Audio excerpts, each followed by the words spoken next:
Obrigado, Senhor. Meu irmão, minha irmã, abra sua Bíblia comigo, por gentileza, em Atos dos Apóstolos, capítulo de número 11. Leio na nova versão transformadora, NVT. Apenas os primeiros versos. Uma nova estação na cidade. E hoje, especialmente, uma nova estação no seu coração, no meu coração. Atos 11, verso 1 em diante. Logo, chegou aos apóstolos e a outros irmãos da Judéia a notícia de que os gentios haviam recebido a palavra de Deus. Os gentios, os não-judeus. Aquele povo estranho, aquele povo que não é dos nossos, aquele pessoal que não teme ao Deus de Israel, o pagão, o descrente, numa linguagem também bíblica, aquele que é ímpio, que pratica a impiedade. Mas a notícia chegou de que esse pessoal recebeu a palavra de Deus. Mas, concordância adversativa, está tudo lindo, a palavra de Deus chegou para aquele pessoal, o amor de Deus se estendeu para além de Israel, mas isso deu problema. Quando Pedro voltou a Jerusalém, onde é que Pedro estava? Se você ler o capítulo 8, Pedro estava em Samaria, acompanhado de João, e eles estavam supervisionando o avivamento em Samaria, porque Filipe havia sido disperso por conta da perseguição lá em Jerusalém. Só os apóstolos permaneceram na cidade, todos os discípulos de Jesus tiveram que dar linha na pipa, e eles se encontraram nas regiões em torno de Jerusalém, e Filipe foi parar em uma das cidades de Samaria. E eu não sei se você está lembrando a tônica de Atos, e a gente tem visto isso na classe do Evangelho na cidade. Atos 1, verso 8, né? Palavras de Jesus, o pessoal olhando para o céu e dizendo: quando é que o Senhor vai restaurar o reino? Quando é que o Senhor vai dar fim ao sofrimento? Quando é que o Senhor vai destronar César e vai tomar conta de tudo e estabelecer de fato e de verdade o teu reino? Aí Jesus diz: isso não compete a vocês, não. Vocês não vão saber.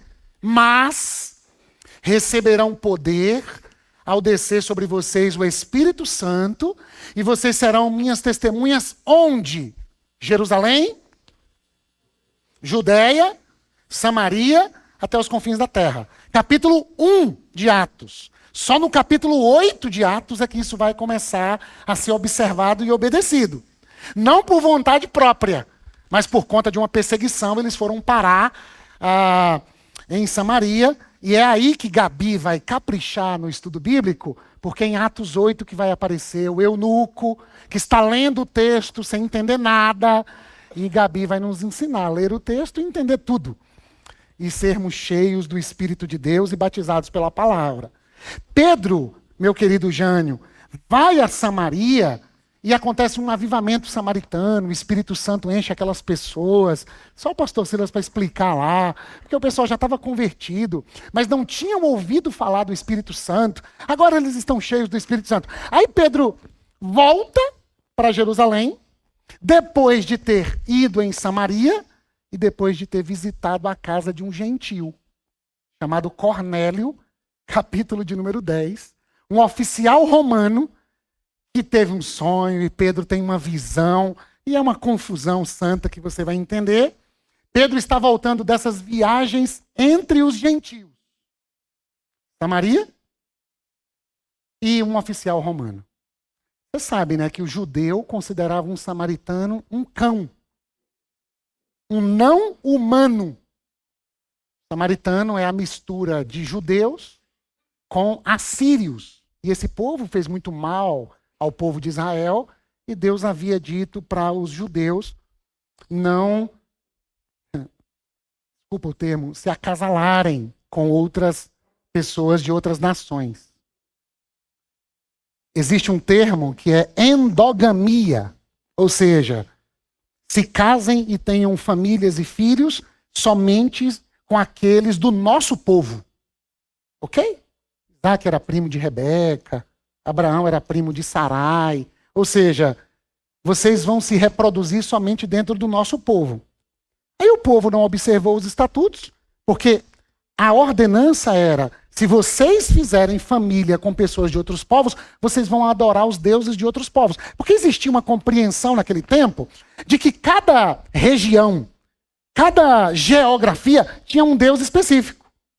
Então assim, essa parte do mundo aqui tem o deus tal, aquela parte do mundo tem o deus outro. E o povo de Israel tinha uma tendência a se apaixonar pelos deuses de outras nações.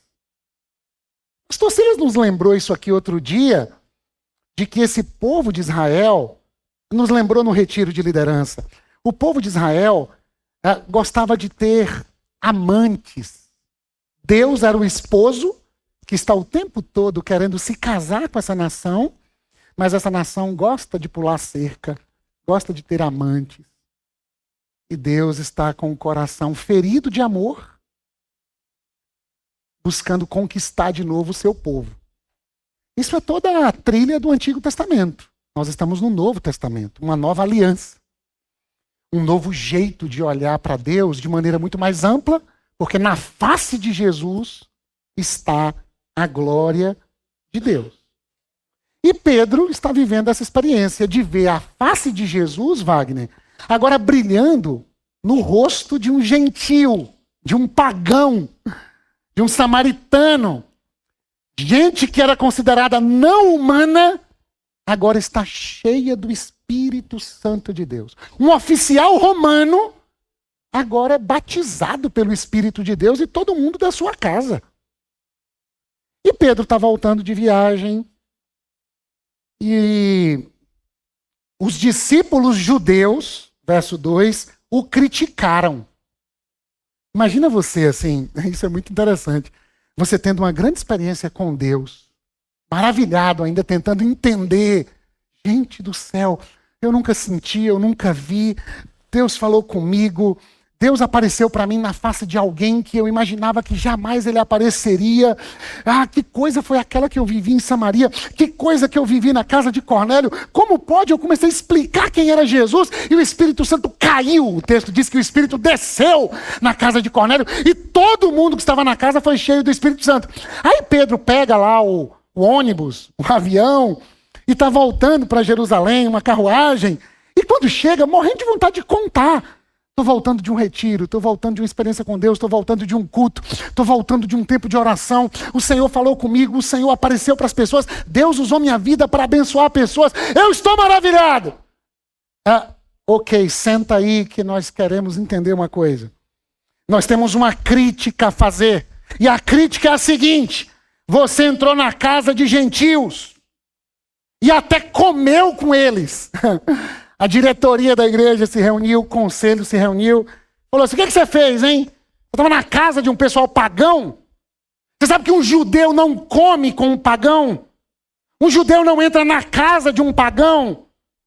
Um judeu não toca num talher ou num copo de um samaritano?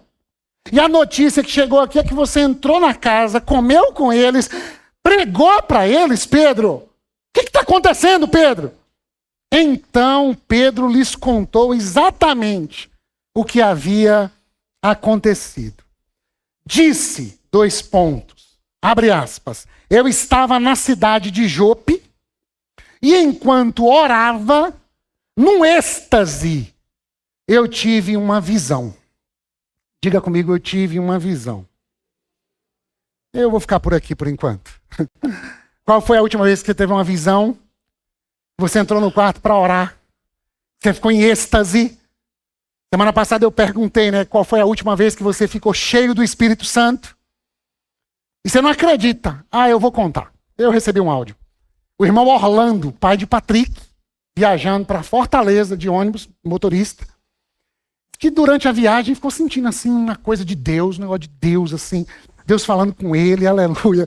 Só não podia entrar em êxtase nem fechar os olhos, né? Não era arrebatamento na certa. Então, assim, ele disse que foi cheio do Espírito Santo nessa viagem. E quando ele chega, acho que no hotel, em algum lugar, ele liga a TV ou o celular e vai assistir o culto. E ele disse que essa pergunta pegou ele de jeito, né? Qual foi a última vez que você foi cheio do Espírito Santo? Ele falou, hoje, agora há pouco. É o Espírito Santo que está com desejo de nos encher, meu irmão, minha irmã. Você sabe que a gente passou muito tempo, assim, com uma ideia de que gente cheia do Espírito Santo é gente que fez um esforço muito grande. E isso vai nos distanciando dessa experiência de Deus e com Deus. Porque geralmente aqueles pregadores mais famosos, ou as pessoas de oração, de algum modo elas vendem uma imagem, consciente ou inconsciente, de tipo assim, eu jejuei nos últimos 60 dias, 59 dias. Aí você fala, meu Deus do céu, nem lembro a última vez que eu jejuei. Eu li a Bíblia toda na última semana. Eu tenho um amigo que entra no quarto, faz uma semana de jejum, recebe uma refeição por dia. Se morrer alguém, o Tairone vai visitá-lo essa semana. Se morrer alguém, tem que escrever num papel e botar debaixo da porta, que ele não sai pro velório. Toma água o dia todo, de noite faz uma refeição. E ele lê a Bíblia toda em 7 dias. 7 dias de oração, de jejum, lendo a Bíblia. Louvado seja Deus, um amigo querido, um homem de Deus. Que inclusive antes dessa igreja nascer, eu fui pregar lá na igreja que ele pastoreia e ele viu um monte de coisa que acontece aqui. Me chamou num quarto, disse, Deus está me mostrando X, Y, Z, W. Eu falei, Jesus amado. E eu era um dos pastores na igreja Batista Betânia. Só que contar a experiência do meu amigo pode gerar em você a sensação de culpa por não conseguir. E a segunda sensação de essas experiências acontecem apenas com pessoas muito especiais. Com pessoas que têm uma disciplina muito alta. Com pessoas que são extremamente diferentes de mim e nós as heroizamos. E quando as heroizamos e elas se tornam super-heróis para nós, nós nos distanciamos. Se você pega um livro famosíssimo e vale a pena a leitura, Heróis da Fé, maravilhoso. Vai contar a história desses grandes homens e mulheres de Deus que viveram há 100, 200, 300, 400, 500 anos atrás. Um deles idealizador de um orfanato. E às vezes faltava comida para as crianças e o leite. E as pessoas que visitavam a casa dele, eu estou em dúvida se é o George Miller ou se é um outro. No quarto, o assoalho do piso tinha uma protuberância, um buraco, porque era o lugar onde ele orava. Conta-se a história que um dia faltou leite para as crianças e alguém bateu na porta e disse, pastor George Miller, eu acho que é ele, se não for, você dá uma arrumada depois. O leite das crianças, é madrugada, elas vão acordar e não tem no orfanato. Aí ele falou, o Senhor proverá. Eu estou orando, eu estou falando com Deus sobre isso. E minutos depois, alguém bate na porta e diz, estávamos transportando leite para a padaria, o pneu furou da carroça. Aqui em frente, a gente soube que aqui é um orfanato. Vocês aceitam o leite? Está quentinho ainda. Acabou de ser retirado das vacas. Qual o problema? É que no livro Heróis da Fé, diferentemente da Bíblia, ele não conta as fragilidades desses homens e mulheres.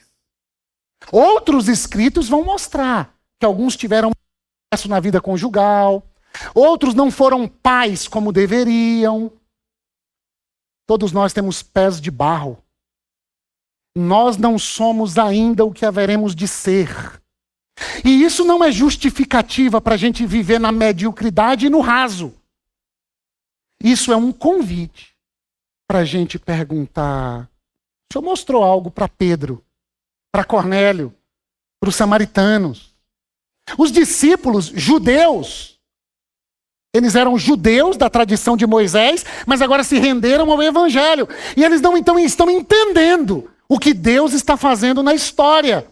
E agora tem um confronto, uma crítica e uma justificativa do Pedro, dizendo, Deus me mostrou uma coisa que vocês ainda não viram e eu vou precisar contar para vocês.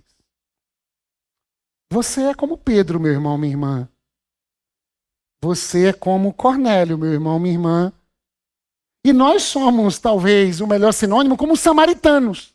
Somos gentios, não somos judeus, não nascemos em Israel, não vivenciamos a tradição de Moisés por completo, porque agora fomos convertidos ao Evangelho. É verdade, esse Evangelho brota desse território de Israel, mas agora não é propriedade exclusiva do povo de Israel. E o Espírito Santo está sendo derramado sobre toda a carne. Joel 2:28. Para quê? Para nos conduzir a Jesus. Qual é o trabalho do Espírito Santo, a terceira pessoa da Trindade? Apontar para Jesus, nos conduzir a Jesus. É Ele quem convence o homem e a mulher do pecado, da justiça e do juízo. Só que o Espírito Santo está agindo e nem sempre nós estamos na mesma sintonia. Nós estamos servindo a Deus, com a Bíblia aberta, tentando fazer o melhor para Deus. E o Espírito está soprando e nem sempre a gente consegue discernir. E daí as nossas dificuldades de lidar, por exemplo, com diferentes tradições cristãs.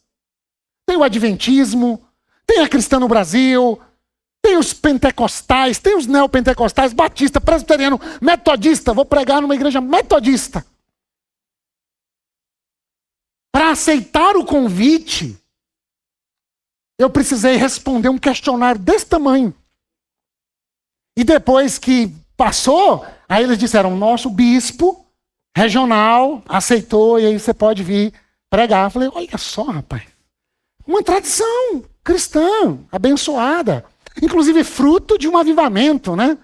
John Wesley, um homem que andava quilômetros mais quilômetros, com uma vela acesa, não sei, não devia ventar lá, uma vela acesa na tela do cavalo e lendo as escrituras. E pregava um sermão todo lido, tipo assim, a lição do Evangelho na Cidade hoje, olha o que você perdeu, ó. Milagre é Mateus ter conseguido terminar essa lição, porque se eu estivesse lá, eu terminava só semana que vem com essa lição. E ele pregava lendo, Tia Cordélia.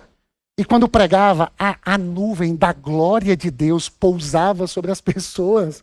E elas eram cheias do Espírito Santo. Agora, eu só mostrei as flores, né, desses grandes homens e mulheres. Existem também os espinhos. Assim como existem em você.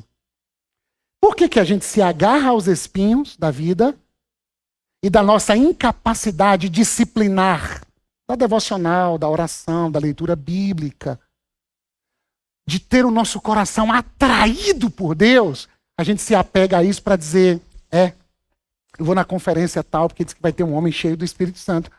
Vai na conferência, tá tudo certo. Mas e por que não pode ser você? Deixa eu fazer uma menção de honra e de reconhecimento. A igreja Videira agora é Som do Céu. Fizeram um lindo congresso essa semana. Eu vi um vídeo do pastor Jonathan Soares, foi contemporâneo de seminário. E eles fizeram um negócio bonito, assim, imprimiram fotos e uma descrição dos pastores de Conquista. Pastores e pastoras, alguns que já partiram e outros que estão vivos. E eles colocaram assim algumas credenciais, pastorei a tal igreja por tanto tempo, Deus usou a vida dele, assim, assim, assim. Só que qual era o sentido daquilo? Era dizer para uma juventude, um congresso marcado por uma juventude, dizendo, agora é a nossa vez. Gratidão a esses homens e mulheres que fizeram essa história aqui. Alguns já partiram, nossa gratidão. Os que estão vivos, nosso encorajamento e gratidão. Mas agora é a nossa vez. Olha para esse negócio bonito. E a sua vez, minha irmã? E a sua vez, meu irmão? De fazer valer a martiria. O que é isso, Simvaldo? Palavra grega que significa testemunha. Não é dar um testemunho. Deus me abençoou com um presente. Está tudo valendo. Deus dá mesmo presentes. Só que martiria é ser uma testemunha. Como assim? Eu estive com ele. Ele falou comigo. Ele me marcou com o seu amor e com a sua palavra. E agora eu não apenas conto o que ele falou e o que eu experimentei. eu agora o transpareço. Eu agora sou uma cópia de Jesus. Eu agora, de algum modo, por bondade dele, no meu rastro fica um rastro de Jesus. Esse Pedro aqui, foi o sermão de domingo passado à noite, ele andava e as pessoas traziam os doentes para o caminho dele, para que a sombra dele se projetasse sobre as pessoas e elas fossem curadas. Mas esse Pedro não negou Jesus. Esse Pedro não cortou a orelha de Malco. Esse Pedro não era sempre confuso. 880. Pedro não deixa lavar os pés. Aí Jesus disse, eu não lavar, não tem parte comigo. Então me dá um banho completo. Pedro é sempre assim, temperamental, sanguíneo. Deus enche com seu espírito gente como Pedro. Um motorista de ônibus. Um motorista de aplicativo. Um padeiro fazendo pão. Uma pessoa comum como Cornélio, oficial romano, que tem um sonho. E o texto diz que ele era um homem temente a Deus. Atos 10, a partir do verso 1. Pode aparecendo no telão pra gente. Um homem comum. Trabalha para o imperador. É odiado pelos judeus. Está na sua cidade. Mas teme a Deus, irmã Rosa. Dá esmolas. E o texto diz que aquelas esmolas chegaram até Deus. Aí um dia... ele tem um sonho. E nesse sonho, Deus está falando com ele. E sabe o que Deus está falando, Cleverson? Manda chamar Pedro na cidade de Jope. O que tinha acontecido em Jope? Capítulo 9. Pedro ressuscitou uma mulher. Pedro curou Enéas, que estava paralítico há não sei quanto tempo. Deus disse para Cornélio, manda chamar Pedro em Jope. Agora, você acha que Pedro iria? Para a casa de um pagão, oficial romano, funcionário de César. Eu vou lá nada. Mas Pedro, alguém poderia dizer, mas você não está vindo de Samaria. Deus não a operou entre os samaritanos. Não, mas aí agora é um oficial romano. Agora é tipo assim, é o tipo de gente que a gente não se associa. Aí Deus dá uma visão para Pedro. E ele vai contar no capítulo 11, e eu peço a sua companhia. Eu estava na cidade, verso 5, e enquanto eu orava, num êxtase, eu tive uma visão. Uma pergunta. Essa visão é tipo assim, é porque Pedro orou muito? É porque Pedro é muito disciplinado, perfeito, faz tudo como manda o figurino? Ou é porque Deus está desenvolvendo a sua missão na história? É mérito de Deus que quer levar o seu filho para o mundo todo? Ou é mérito do inconstante Pedro, que agora está sendo atraído à oração? Você sabe que eu passei um tempo e eu convivi, e agradeço a Deus por isso. Eu me converti, eu andei muito no meio pentecostal, e eu agradeço muito a isso. Eu ia nas igrejas mais distantes, e tenho vontade de voltar a fazer. Vou levar Djavan comigo, vou tirar um tempo sabático, que a gente vai visitar igrejas, juntos. E eu quero levar meus meninos também, porque Luquinhas tem um fogo pentecostal, eu falo sempre, vou levar Luquinhas, tá falando, amor, esse menino vai virar um avivamento. Mas de algum modo, tinha uma informação assim. Você só vai ser cheio se você fizer. E com o tempo eu fui me dando conta de que muita gente passa domingo a domingo na igreja com culpa. Dizendo, puxa vida, o irmão é cheio, eu não sou. Aí a gente começa a viver num tempo de adoecimentos, inclusive mentais. Aí as pessoas dizem, eu acho que eu adoeci emocionalmente porque eu não busco como aquele pregador busca. E aí nós usamos o texto áureo, e é maravilhoso, Efésios 5,18. Não vos embriagueis com o vinho, no qual há contenda, em outras traduções, no qual há dissolução, mas enchei-vos do Espírito. Aí sabe o que eu li, Anderson? Enchei-vos. Eu tenho que me encher. Como se o Espírito Santo fosse um rio bem raso. Aquele riozinho na seca vai virando um filete de água. E aí eu tenho que fazer o esforço de chegar na hora certa, no dia que tem um pouquinho de água, ajoelhar no rio e ficar pegando aquela água e me bebendo a água. Até que veio uma tradução da Bíblia que deixou isso mais claro. Porque enchei-vos é um imperativo que parece que denota Eu tenho que fazer uma coisa para ser. E a gente passa uma vida. Eu escuto idosos dizendo: oh, eu estou triste porque eu não consigo ler a Bíblia e eu não consigo me aproximar de Deus. Parece que a relação com Deus está sempre pautada na culpa. Eu não fiz a tarefa, Ele não me deu a merenda do recreio. Eu não busquei como deveria, por isso estou passando por essa luta. E eu não estou dizendo que você deve se acomodar e não buscar. Buscar-me-eis e me achareis, quando me buscarem de todo o coração. As distrações têm nos roubado de estar de joelhos no quarto, tendo visões de Deus e experiências místicas inexplicáveis, daquelas que o mundo vira de cabeça para baixo. Mas a gente diz: Ele falou comigo, Ele apareceu para mim, fica tranquilo. Ele apareceu para mim. Vale a pena uma historinha antes de continuar lendo. Um casal gastou a vida na África. Deixou um imóvel nos Estados Unidos. Foi ser missionários num lugar onde o evangelho não tinha chegado. Gastaram a vida toda, voltaram idosos num navio, há muito tempo atrás. Quando chegaram em território norte-americano, fogos, festa. Ele olhou para ela e disse: bem, os nossos compatriotas estão celebrando a nossa volta, né? Foi uma vida dedicada ao Senhor. Aí descobriram que não. Eles viajaram de terceira classe, na primeira classe tinha autoridades norte-americanas.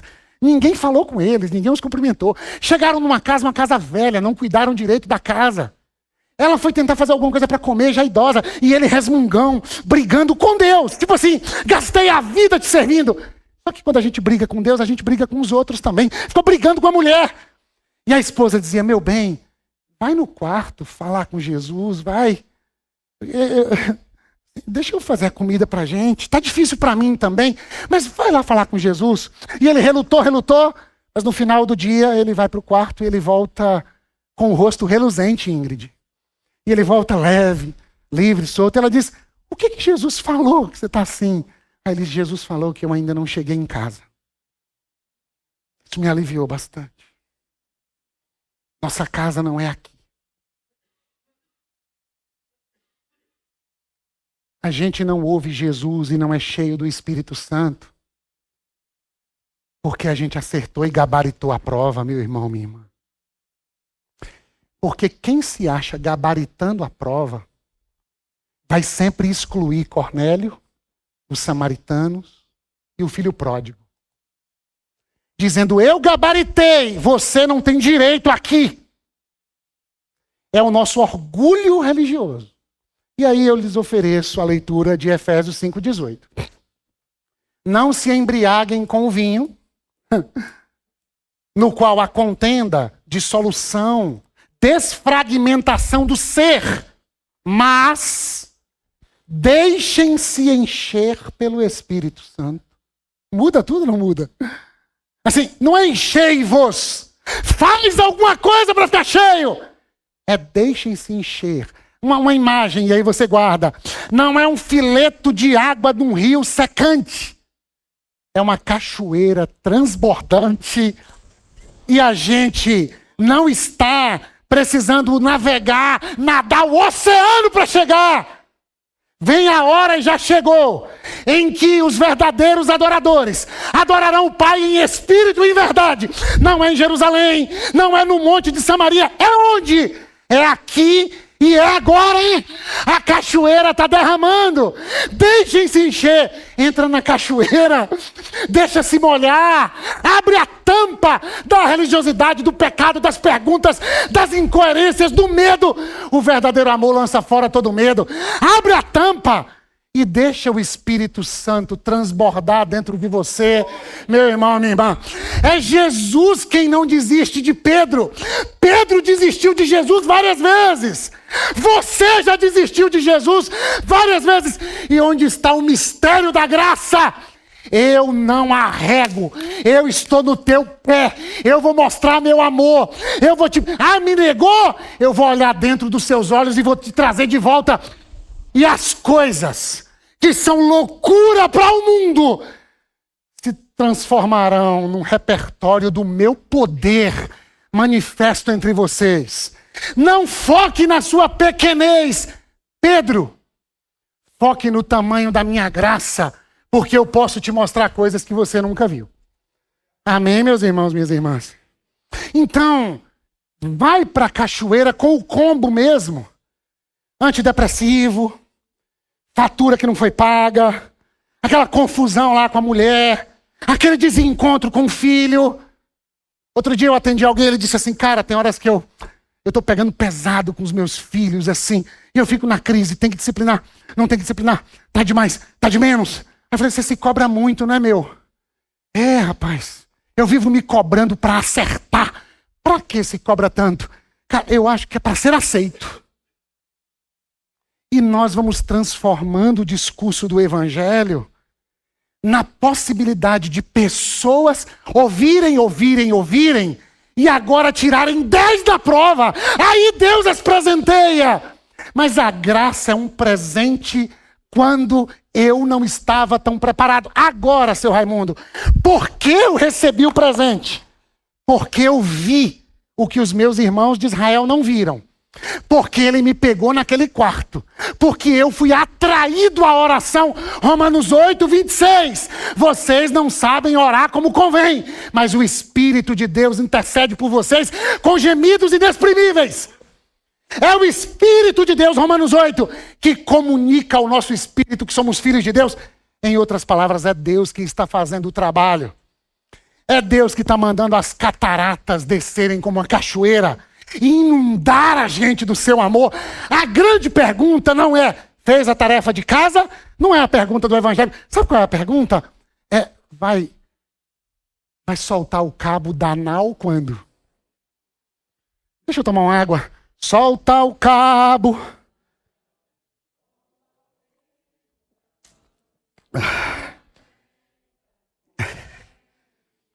Tá bom. Você permite, Tati? Não? Permite. O que é a nau? Solta o cabo da nau. Você que é o irmão da nau? Que segura o cabo de energia para ligar o som da igreja? O que é a nau? Uma embarcação. Solta o cabo da nau, quer dizer o quê? Sai do raso, tira a âncora, desamarra a nau, pega o remo e surfa na cachoeira. Seja vulnerável ao que o Espírito está fazendo e falando. Deixa ele te pegar de jeito. Eu tenho que fazer o quê? Estou aqui, Senhor. Eis-me aqui. Envia-me a mim. Eu estou aqui, assim, com as minhas incoerências, confusão. Não dormi nada essa noite. 3 de pirona de ontem para hoje. Mas se o Senhor derramasse uma graça, se o Senhor me levar para o quarto, se o Senhor falar comigo, se o Senhor me mostrar aquelas coisas, se o Senhor aparecer. As pessoas com quem Deus conta não são aquelas que deram conta de todo o conselho de Deus. Mas é aquelas que, tocadas pelo conselho de Deus, elas disseram, eu não vou resistir mais. Eu quero ser inundada pelo que o Senhor está fazendo. Então, meu querido, minha querida, se o Evangelho te acolheu, seja mais acolhedor com você. Pessoas da primeira geração da nossa comunidade convivem com uma culpa. Eu queria estar mais perto, eu queria estar junto, eu queria ser vivo. Poxa vida, a gente viveu tanta coisa. Meu Deus do céu. De culpa. A pergunta não é, você está conseguindo fazer tudo que fazia? A pergunta é, o tempo passou e você ficou mais amarrada, né? A nau ficou presa na margem. O que é que te segurou tanto? O que é que está impedindo você de navegar a canção linda nas águas do Espírito? Eu navegarei.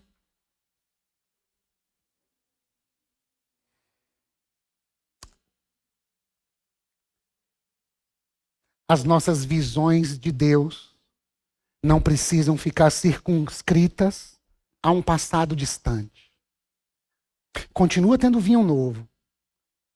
Continua Deus mostrando para a gente como Pedro, como eu, como você, aquilo que Ele é, que Ele está fazendo. Ah, não, tem gente que não entende. É verdade. E se tem alguém com problema de não ser entendido, sou eu. Eu sofri a vida toda querendo ser compreendido. Aí, menino. O que é bonito é que, cheio do Espírito Santo, a gente consegue contar aquilo que Deus fez e aquilo que Deus falou. Deixem-se encher pelo Espírito. Esse Pedro está cheio do Espírito. Desde Atos 3, desde Atos 4, desde Atos 2. E nós já estamos no 10 e no 11, e esse Espírito não para de jorrar sobre e através da vida de Pedro. Vamos para os finalmente. Enquanto eu orava, num êxtase, eu tive uma visão. Algo semelhante a um lençol grande foi baixado do céu. Tipo uma tela de data show assim. Preso pelas 4 pontas. Vindo até onde eu estava. Oh, visão invocada.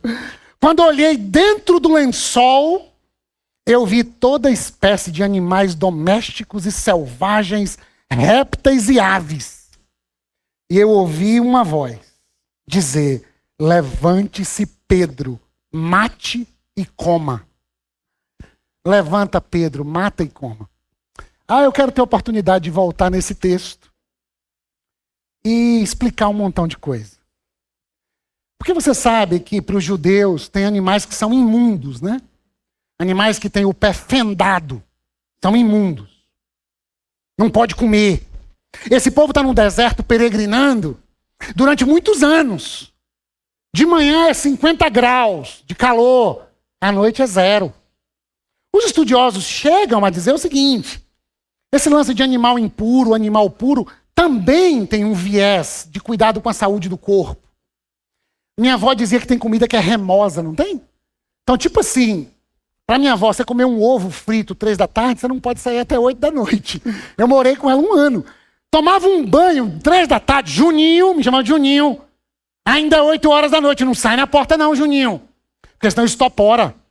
Tinha um tal de um purgante feito com óleo de chicória, óleo de copaíba. Fazia um purgante. Era 7 dias, minha gente. Nem televisão assistia. Que era para limpar o organismo da gente. Aparecia uma espinha, isso é sangue reembolso. Vou fazer mais um purgante para purgar você. Tá amarrado, vó? Há alguns estudiosos que vão dizer que Deus proíbe alguns alimentos diante das circunstâncias. E a metodologia mais fácil é chamar de imundo.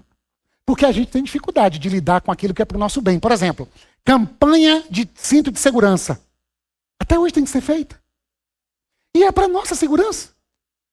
Aí assim, tem que ter a fotona assim, do acidente. Tem um monte de carro aí virado na cidade, né? O pessoal tomou um susto, meu Deus do céu, o que aconteceu? Campanha educativa. Porque antes a gente falava no telefone no trânsito. Agora a gente troca mensagem escrevendo no trânsito. Que doideira! Perdão, senhor. Sabe que de vez em quando.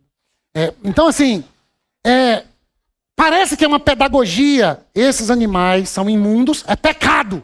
Não comam. Tudo que Deus chama de pecado não é porque ele é tinhoso. É porque evitar aquilo faz bem pra gente. Os 10 mandamentos, na verdade, não são mandamentos.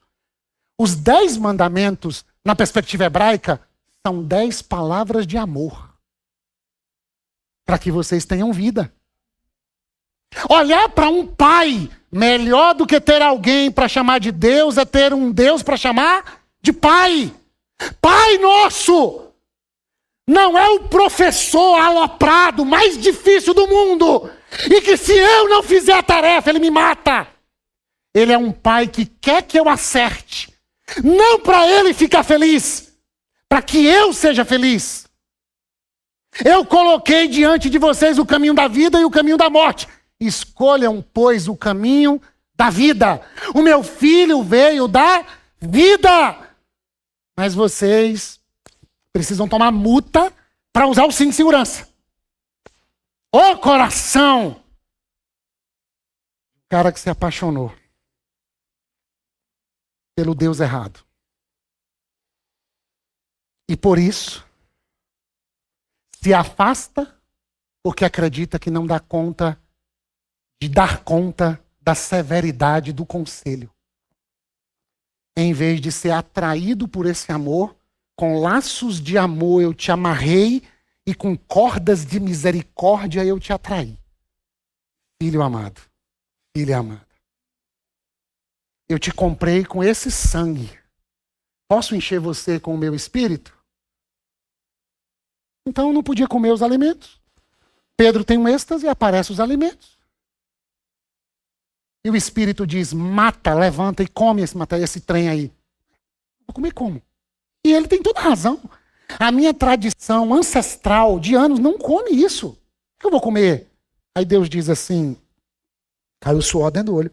Aí Deus diz, não chama de impuro o que eu purifiquei. Você está entendendo que Cornélio tem sonho, o pessoal, lê o texto, o pessoal está indo chamar Pedro para contar o sonho de Cornélio e chamar Pedro até Cesareia. Pedro está orando e Deus diz para ele, come. Ou seja, assimila o que outrora parecia ser impuro. Quem era impuro? Quem? Quem era impuro? Samaritano, Cornélio, gentil, as demais nações. Não chame mais de impura as nações que eu purifiquei com o sangue do meu filho, mas eles ainda não sabem disso. Quem é a igreja? Aquela que anda pelo mundo contando para as pessoas que Deus as perdoou. Ou você acha que Deus só as perdoa quando elas fazem a tarefa de casa? Cornélio tinha feito a tarefa toda? Cornélio tinha aceitado Jesus na igreja, fez os primeiros passos?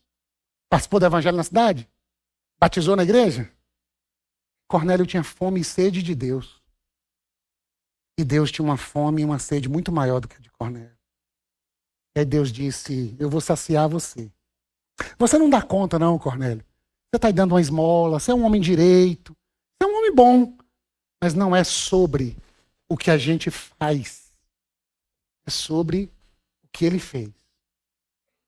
E porque ele fez, eu vou acolher você que está tentando fazer. Só que para acolher você, eu primeiro preciso fazer Pedro se converter de novo. Já é cheio do Espírito Santo, já entende da Bíblia, é um judeu desde o nascimento, mas ainda não entendeu, guarda essa, a universalidade do Evangelho. O Evangelho não é patrimônio de uma etnia, de um povo localizado no tempo e no espaço. O Evangelho é para toda a carne, é para toda a criação. Vai lá, Pedro. E aí você vai ler o capítulo 10. E Pedro vai chegar lá. Pedro vai aceitar ir, porque ele disse, não, esse pessoal que chegou aí, eu já sei o que é, que Deus já me mostrou, que vai vir um pessoal, eu tenho que ir na casa de Cornélio, e eu vou lá, e ele começa a pregar. Aí você pensa que ele está pregando a palavra. Você pensa assim, Pedro abriu em Mateus 16, 18, e disse, as portas do inferno não prevalecerão contra a igreja. Não tinha Mateus 16, 18. Eles fazem pontes com o Antigo Testamento, que se cumpriram na pessoa de Jesus. Isso é pregar a palavra em Atos. Pregar a palavra não é abrir apenas um livro. Olha que o eunuco está com o livro Isaías 53 aberto. O texto diz que Filipe, começando pelo texto que ele lia, lhes anunciou Jesus. E Pedro faz a mesma coisa, só que no meio do sermão, Tati, o Espírito Santo vem. A sensação é assim, pronto, Pedro, para de falar, eu vou completar a obra. E o Espírito Santo enche todo mundo na casa de Cornélio. Deixa eu mostrar para vocês só o finzinho do capítulo 10, para a gente poder terminar. Enquanto Pedro ainda falava, verso 44, Atos 10. Fica comigo, só mais uns minutinhos. Enquanto Pedro ainda falava, aquele sermão longo, que nunca termina, tipo de alguém que vocês conhecem, o Espírito, e a minha oração é essa, eu acho que eu não vou conseguir pregar rápido. O pastor Silas já tem conseguido, eu acho que eu não vou. Mas a minha oração é, enquanto eu estiver falando e já cansando os irmãos, faz isso, Senhor. o Espírito Santo desceu, aleluia, sobre todos os que ouviam a mensagem. Os discípulos judeus que acompanhavam Pedro ficaram admirados de que o dom do Espírito Santo também fosse derramado sobre os gentios, pois os ouviram falar em outras línguas e louvar a Deus. Começou a baixar, e é que agora também não sei se são as línguas estranhas glossolalia, essa língua pentecostal, ou se são línguas da xenolalia, línguas de outros povos. Aí a gente tem que ter mais evangelho na cidade, professora Gabi, professor Mateus, professor Jonathan e o pastor Silas fechando a conta. Fato é que tem uma experiência semelhante ao do Pentecostes. Mas quem estava no Pentecostes? Só os seguidores de Jesus, judeus. Agora tem um Pentecoste na casa do pagão. Eu acho que você não... A distância cultural e religiosa é assim. Simvaldo, meu carro quebrou na frente de um prostíbulo. Desculpa, e o pessoal estava nos quartos lá. E aí, Djavan pegou o violão e começou a cantar uma canção enquanto trocava o pneu do carro.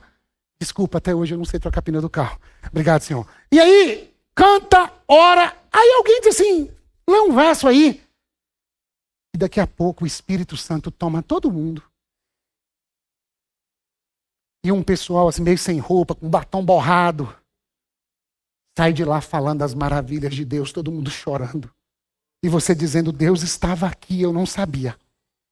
Deus estava aqui, eu não sabia. Oh, aleluia. É o que está acontecendo aqui. E a gente todo admirado. Meu Deus do céu! Aqui! Aqui, filho. Onde abundou o pecado, superabundou a graça. Vocês estão achando que o evangelho é só de vocês lá no domingo? É? O meu espírito está sendo derramado sobre toda a criação. E Jesus não voltou ainda. Palavras de Pedro, cheio do Espírito na carta.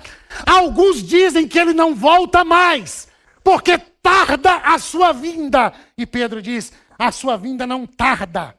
Ele é generoso e ainda não voltou, para que todos cheguem ao arrependimento. Não sei se todos chegarão, mas Deus queria e quer que todos cheguem. E eles estão maravilhados e admirados. Pedro perguntou, pergunta para uma nova estação, pode alguém se opor que eles sejam batizados agora? Batizados nas águas. Alguém pode se opor? Por que está perguntando, Pedro? Me ajuda. 47 ainda, 48 agora. Não.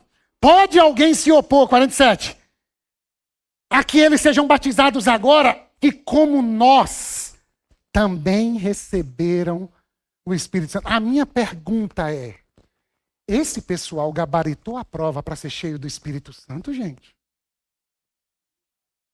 Não viu nem a prova. É o Espírito Santo dizendo, Amanda, quero falar com você. Júlio, entra no teu quarto, fecha a porta. Quero te mostrar uma coisa. Zeate, eu preciso te contar os segredos do meu coração. Salmo 25, verso 14. A aliança do Senhor é para aqueles que o temem, aos quais dará a conhecer os segredos do seu coração. Vigílio, querendo falar com você. Quem tem ouvidos, ouça o que o Espírito diz à igreja. Dona Cristina, quero falar com você, filha amada. Silas, quero falar com você.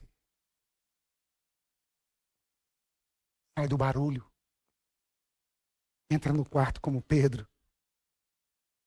Ou então se exponha à palavra como gentios. Não sei nada da Bíblia. Se expõe à palavra. Deixa Pedro ministrar. E fica orando dizendo, vem Espírito Santo. Vem Espírito Santo. Você vai cantar pra gente essa, gente. Setembro. Restaurar. Vem Espírito Santo ministrar. Uma nova estação de gente cheia do Espírito de Deus. Evangélicos e de outras tradições. Crente e não crente. O evangelho sendo pregado o Espírito de Deus convencendo Pedro e Cornélio, samaritanos e judeus, discípulos de Jesus e ateus, para poder dar rima. E o Espírito Santo habitando em nós. Por fim, então ordenou que fossem batizados em nome de Jesus Cristo. Depois pediram que Pedro ficasse com eles alguns dias. Queria pedir um batismo do Espírito Santo sobre nós. Eu queria terminar contando um testemunho. Esse caderninho está aqui. A gente estava no retiro da liderança da igreja. Alguns líderes estiveram presentes. Tudo preparado para que eles descansassem. E no começo, uma imagem nos visitou. Eu nem estava lembrando desse texto. A imagem era: Senhor, emoldura a tua voz. Põe um quadro na nossa frente. Fala com a gente. A gente ficou repetindo isso. Fala com a gente, fala com a gente. E já nos finalmente, Eugênia, nossa irmã, dirigiu uma vivência. É um recurso psicológico. E aí Eugênia disse: lembra da sua maior dor, do seu maior sofrimento. E vai anotando. E eu fui anotando: 7 anos, perda do meu pai. O que você pensou? Aí eu escrevi: como vai ser? O que você fez? Eu chorei. E depois eu busquei amparo. Aí depois ela disse: mas voltou a acontecer algo que te levou a ter uma sensação, um sentimento e um pensamento parecidos? Aí eu lembrei do meu momento de desligamento da minha igreja anterior, que eu amo e tenho muita gratidão à Igreja Betânia. Mas viver aquilo, viver aquela ruptura, gerou a mesma pergunta: como vai ser agora? E o que você fez? Se lá eu busquei amparo, aqui eu me tornei um amparo. E pior, precisei e precisamos viver durante muito tempo desconstruindo uma narrativa. Porque ela perguntou: o que falaram? Falaram algo que doeu. E viver uma vida tentando provar alguma coisa cansa, viu, meus irmãos e irmãs? Tentando dizer: eu não sou, a gente não é, a gente não é. Isso cansa. Salvando as proporções, Deus nos deu uma visão de comunidade que, de algum modo, gera uma tensão. Mas, às vezes, a gente gasta parte da vida tentando resolver a tensão com as nossas forças, em vez de contar a visão cheios do Espírito Santo.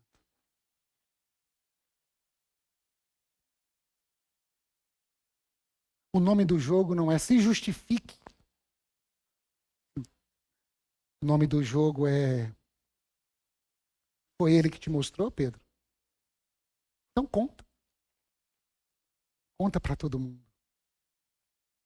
E enquanto alguns não entendem, e não é porque Pedro é melhor ou outro é pior, é porque cada um tem seu tempo. Não perca a alegria de ver a casa de Cornélio sendo salva e Samaria sendo inundada pelo Espírito Santo. Eugênia terminou dizendo: se essa criança entrasse aqui agora, o que você faria com ela? Aí eu escrevi: eu ia correndo, eu daria um beijo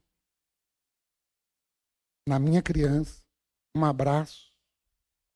Eu queria olhar nos olhos daquele menino órfão e dizer: você é amado, você não está só, descansa, menino.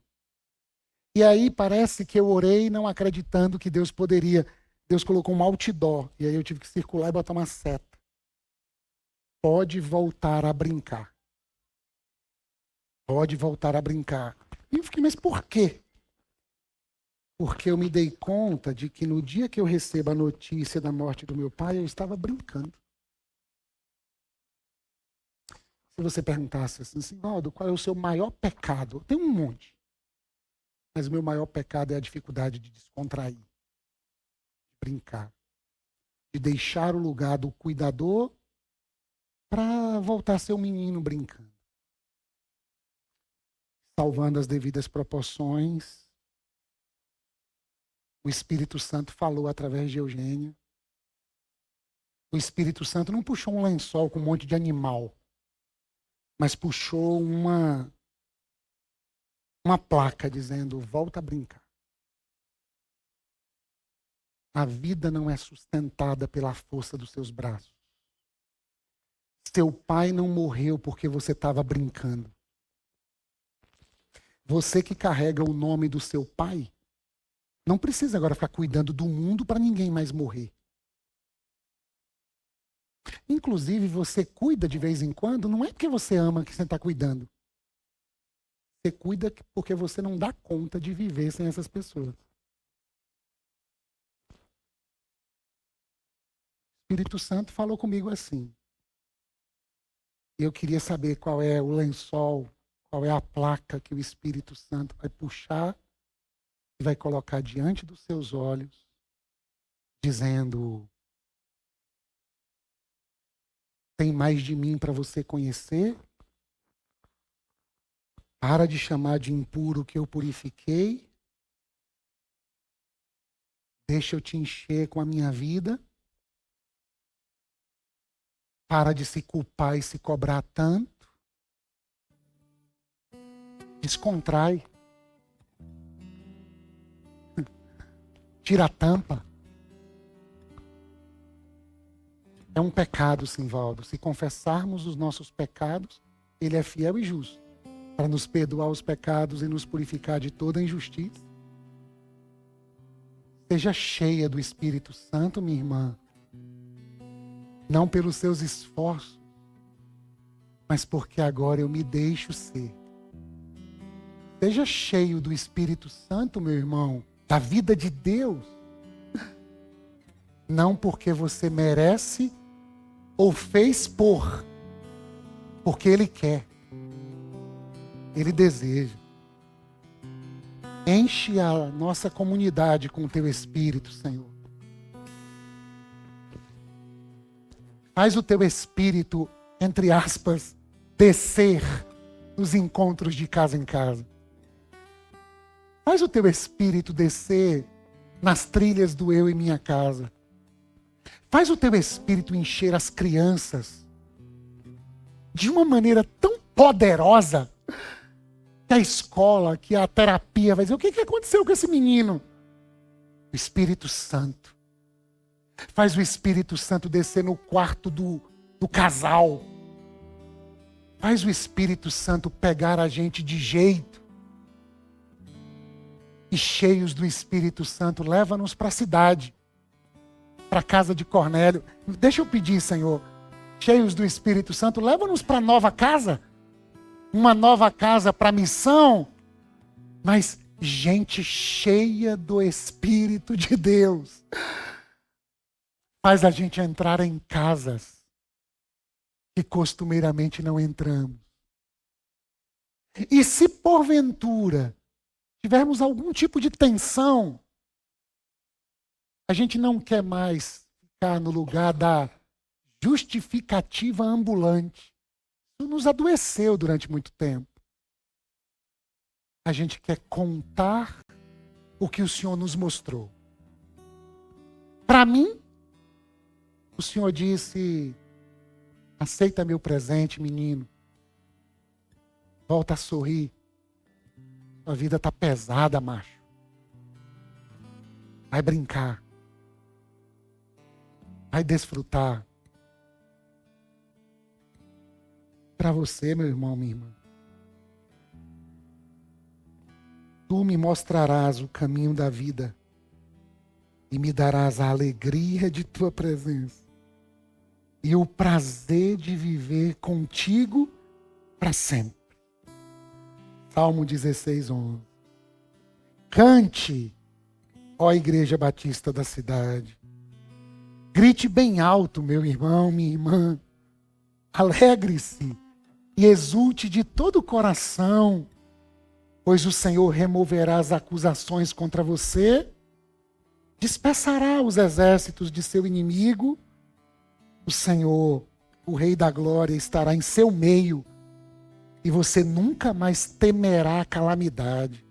Naquele dia você anunciará para toda Jerusalém, para toda a cidade: anime-se, não tenha medo, pois o Senhor seu Deus está em seu meio. Ele é um Salvador poderoso. Ele se agradará de vocês com exultação e acalmará todos os seus medos com amor. Ele se alegrará e cantará para você com gritos de alegria. Abençoa o teu povo, Pai. Leva-nos em paz. Aparece para a gente. Leva-nos de novo para aquele quarto de oração. Bíblia aberta. Surpreende a gente. Mostra para nós como mostrou para Pedro. E ao mostrar para nós como mostrou para Pedro, inaugura uma nova estação no meio da igreja. Imagina o Senhor mostrando para nós o curso desse caminho que a gente está trilhando agora. E todo mundo junto, dizendo: a princípio eu não entendia direito não. Mas o Espírito Santo foi convergindo os nossos corações. E a gente quer continuar sendo a comunidade que comunica o Evangelho todo para toda a cidade. Relevante, porque vive para a glória de Deus. Socialmente engajada, porque não vive para si mesma. Testemunhando na história, martiria, com graça, com amor e com verdade. Porque Deus ama os gentios e quer aparecer para eles através de nós. Glorificando o Deus e Pai de nosso Senhor, Salvador Jesus Cristo. Mas eu te peço, começa lá em casa. Começa na casa do meu irmão. Começa na casa da minha irmã. Mostra para ele. Mostra para ela. E quem sabe em setembro a gente não tenha um momento assim. Conta pra gente o que Deus te mostrou enquanto te enchia do Espírito Santo. Em outras palavras, conta pra gente para onde vamos para além da nova casa. Eu fico imaginando o Senhor falando com a igreja contando para a igreja, e toda a igreja cheia do Espírito Santo dizendo: nós vamos juntos, de mãos dadas, nós vamos juntos, nós vamos juntos.